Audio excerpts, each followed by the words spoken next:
Hi, I'm your host Vasco Duarte. Welcome to the Scrum Master Toolbox podcast, where we share tips and tricks from Scrum Masters around the world. Every day, we bring you inspiring answers to important questions that all Scrum Masters face day after day. Hello everybody, welcome to our Wednesday Leading Change episode this week with Pascal Clarkson. Hi Pascal, welcome back. Hi, thank you. So on Wednesdays, we talk about one of the key aspects of the Scrum Master role, which is the change aspect. I mean, we work with change all the time. Might it be our change or a team's change or the organizational change? We talk about change all the time and we work with change all the time. So for this, we want you, Pascal, to tell us a story of a change process you were involved with. Walk us through how it developed from the beginning and, how you came in and what you saw. But pay special attention to the tools, the tips, the tricks, the techniques you learned back then that you still apply today. I think it's about a year ago, no more, about 2 years ago, that I was working with a company that was introducing huge change within the company. They were already kind of working Agile, and they introduced the so-called Spotify model. So we were talking about this for a while, and there was a person that suggested, like, okay, we will be needing to think about how are we going to structure the organization. And we did one of those like team markets, like squad markets, to figure out, like, are the teams that we currently have, will they fit, and to really like get everybody involved. So we planned this whole day where the POs would give kind of a elevator pitch about their team or especially their product, and where the product was going, what they're working on, and what kind of types of work would be coming in. And then we did a couple of rounds where people could just go and visit with other teams, talk about things, and see whether or not they would like to be with team A, B, or C, or whatever. And that was just a really interesting day in that sense.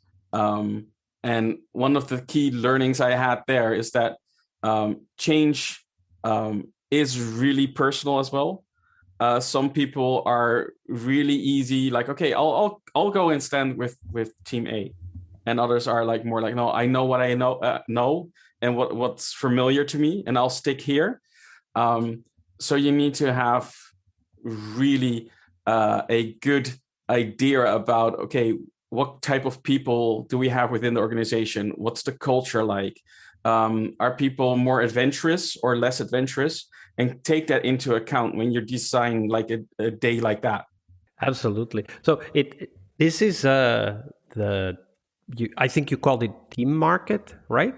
So it's kind of this self-selection workshop where people hear about what other teams are doing, and then they go and they choose what team they want to participate in.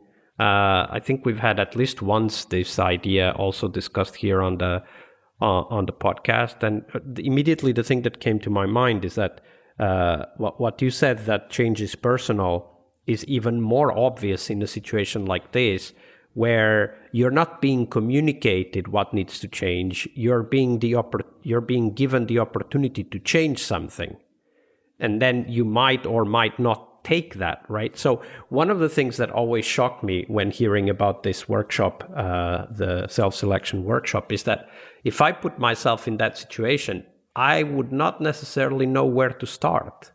Like, I wouldn't know, what do I want to do? Like, do I want to talk to a product owner? Do I want to talk to a team? How did you guys help the team members that were in that position at that time to decide what to do next? Yeah, that's a very, very valid point. So just a little bit more of context. This is a company where the majority of the people were working there for a longer time.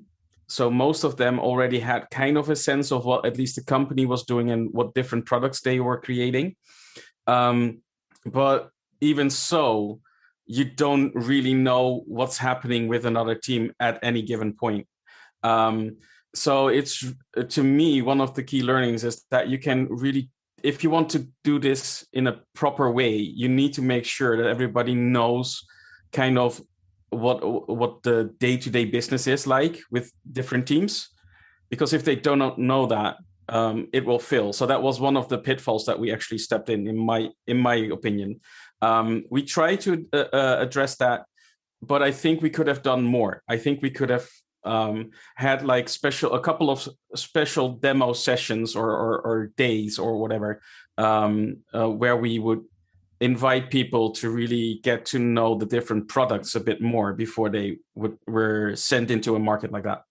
So I heard about this particular type of workshop from Bas Vode, who's one of the authors of the LESS framework. He's also been here on the podcast.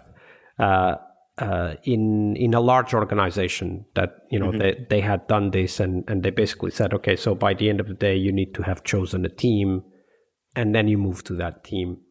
And the other thing that shocked me was this concept of you being given an ultimatum, right? Because the team members are basically told, like, either you play or you go. Like, there isn't a determination by the team members that I want to change team. There's a determination by management, you have to change team, now figure it out. How did you guys tackle that? Because that, in my mind at least, is prone to create a lot of tension and anxiety. One of the things that I saw is that certain teams had already kind of made plans beforehand. And I think that's a key thing to look out for when you do anything like this. It's like, not so much if they are doing it or not, but what are the consequences they are kind of holding on to. If they predefine their desired team, so to speak, and aren't lenient to be flexible with that, that's going to be an issue. But you also have indeed the what you were saying, like, it is kind of an ultimatum. The teams that we had, it was more kind of an invitation to see, are you still happy where you're at? Instead of, now we're going to create completely new teams and go figure it out.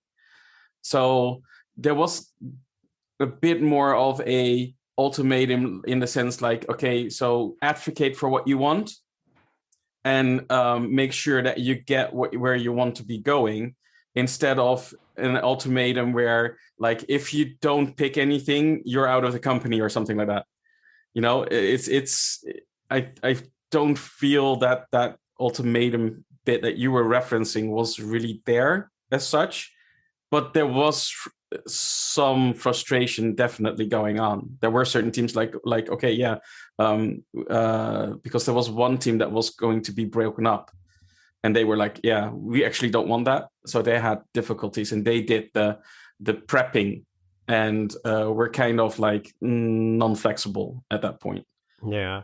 I think that's one of the things to take into account, that when you do something as radical as this, and I mean radical by the standards of today, not necessarily in the future, but by the standards of today, it is quite a radical thing.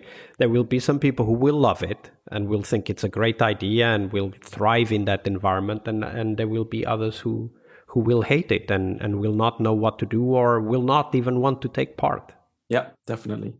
And that's, as change agents, we need to understand that those are valid responses and we need to be ready for them.